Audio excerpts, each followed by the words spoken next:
Баршаңызға сәлем достар, қайырлы күн, сіздермен бірге Айжан. Сіздермен бүгін қызылша мен селедкадан рулеттің жасалу жолын көрсететін боламын. Видеоны соңына дейін көріңіздер. Алдымен қызылшаны терканың майда жағымен өткізіп аламыз.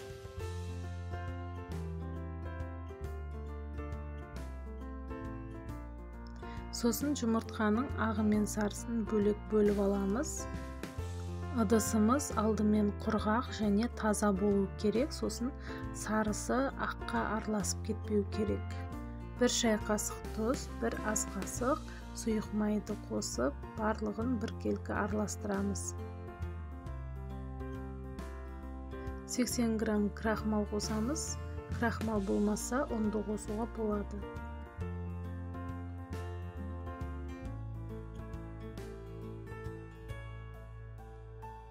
Ал енді блендердің көмегімен меренга жасайтын боламыз. Үстінен жаймен 2 ас қасық қантты салып, жақсылап араластырамыз. Меренгамыз дайын болды. Енді массамыздың үстінен аз-аздан салып, жаймен араластырамыз.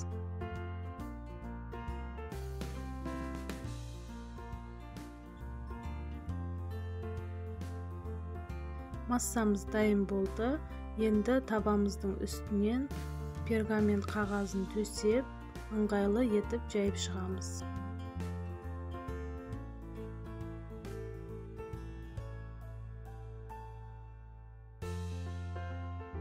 Сосын қызып тұрған пешке 180 градуста 15 минутта пісіп шығады.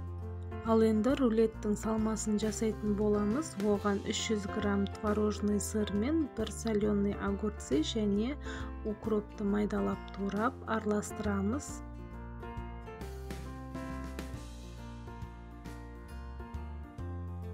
Салмамыз дайын болды. Бисквитіміз пісіп және суытып дайын болды. Үстіндегі пергамент қағазын алып тастаймыз. Алынбай жатса, үстін солап жүрсеңіздер алынады. Дайын болған бисквитіміздің үстінен начинкамызды жаймен жағып шығамыз.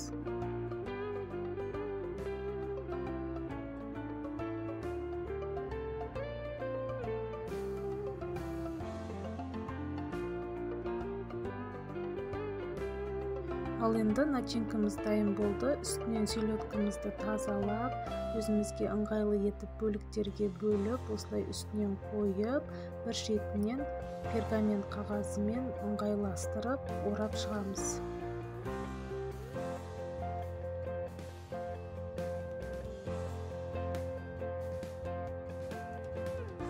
Сосын пищевой пакетпен жақсылап орап, холодильникке 2 сағатқа қойып қоямыз. Міне рулетіміз дайын болды. Дәмі өте керемет және түрі де өте әдемі көрінеді. Сіздер де жасап көріңіздер. Сіздерге ұнайтынына сенімдімін және морозильникке сақтауға болады. Каналыма тіркеліп, қоңырауды басуды ұмытпаңыз.